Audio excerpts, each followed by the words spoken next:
Mafia का शिकार लोगों के लिए अच्छी खबर है। लोगों को उनकी संपत्ति वापस मिल सकती है। दरअसल माफिया ब्रदर्स ने जिन लोगों की जमीन कब्जाई थी, उन लोगों को उनकी जमीन वापस मिलने की उम्मीद बढ़ गई।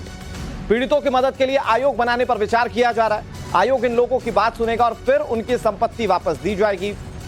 सीएम से प्रस्ताव को हरी झंडी मिलने का इंतजार किया जा रहा है। हरी झंडी मिलते ही आयोग का गठन होगा और जिन लोगों की संपत्ति पर माफियाओं ने कब्जे किए थे, एक आर्थिक तौर पर उनकी कमर तोड़ने के लिए एक बड़ी कार्रवाई होगी। और उन लोगों के लिए खुशखबरी है जो कि इनका शिकार थे, लगातार पुलिस स्टेशन के चक्कर काट रहे थे, लगातार पुलिस और कानून से गुहार लगा रहे थे, उन्हें उनकी संपत्ति वापस मिल पाएगी। मनीष हमारे साथ जुड़ गए। मनीष, ईद के मौके पर यह कहिए कि अच्छी खबर है लोगों के लिए, जब उनकी जमीन वापस मिल सकती है जिन्हें माफियाओं ने कब्जाया था। क्या इसका पूरा ड्राफ्ट होगा, और ड्राफ्ट अगर तैयार हो गया है, मुख्यमंत्री की तरफ से इस पर हस्ताक्षर हो जाते तो किस तरह से कदम आगे बढ़ाए जाएंगे? देखिए, शासन स्तर पर इस तरह का प्रस्ताव तैयार किया गया है कि ऐसे बहुत सारे लोग हैं जो अतीक और अशरफ से पीड़ित थे, जिनकी जमीनें या तो कम दामों में खरीदी गई या फिर कब्जा ली गई और मन मुताबिक अपने हिसाब से जो रकम चाहिए वो रकम दे दी गई। तो ऐसे लोगों से एप्लीकेशन पहले मंगाए जाने की तैयारी है और ये सोचा जा रहा है कि कैसे इन लोगों की जमीनें वापस की जा सकती हैं। उसके लिए आयोग, जिसे ज्यादा पावर होती है, उसका रास्ता शासन स्तर पर तलाशा जा रहा है। मुख्यमंत्री से इस बात पर मंथन होना है और मुख्यमंत्री से परामर्श करने के बाद इसका ऐलान किया जा सकता है।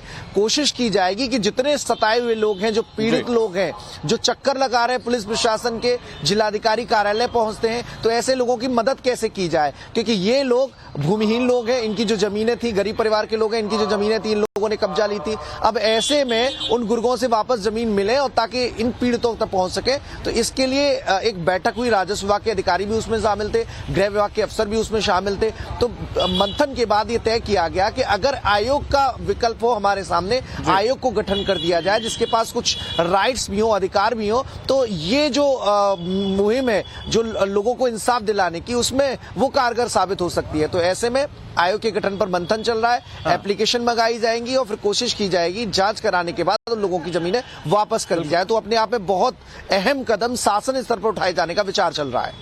बिल्कुल विनोद, लेकिन एक तरफ तो माफिया से छुटकारा मिल गया, अतीक अहमद मिट्टी में मिल गया, उसके गुर्गे जो हैं वो लगातार पुलिस के रडार पर, जिनके खिलाफ कार्रवाई की जा रही है। दूसरी तरफ अगर लोगों को उनसे छीनी गई संपत्ति वापस मिल जाए तो शायद सरकार का इससे बड़ा तोहफा और कोई नहीं हो सकता लोगों के लिए। देखिए, योगी सरकार ने एक फैसला किया था कि जो भी माफिया जिनकी ज़मीनों पर बुलडोजर चल रहे हैं, जिनको ध्वस्त किया जा रहा है, उसके उन ज़मीनों पर सरकारी आवास बनाए जाएंगे और उन्हें गरीबों को दिए जाएंगे। ऐसे ही प्रयागराज में भी एक ऐसी ही जगह है जहां पर बाकायदा बिल्डिंगें तैयार कर दी गई हैं। अतीक की ये ज़मीन थी जिस पर जबरदस्ती कब्जा किया था, सरकारी ये ज़मीन थी, माफ़ करिएगा, उस पर बन गया है। अब फैसला ये किया गया है कि जो लोगों की ज़मीनों पर कब्जे हुए थे, सरकारी ज़मीनों पर जो कब्जे हुए थे, उनको छुड़ा कर वहाँ पर गरीबों के लिए आवास बनवाया जा रहा है। प्रयागराज में ये आवास तैयार हो चुका है। कुछ ही दिन बाद मुख्यमंत्री यहाँ पहुंचेंगे और चाबी जो है वो गरीबों को देंगे।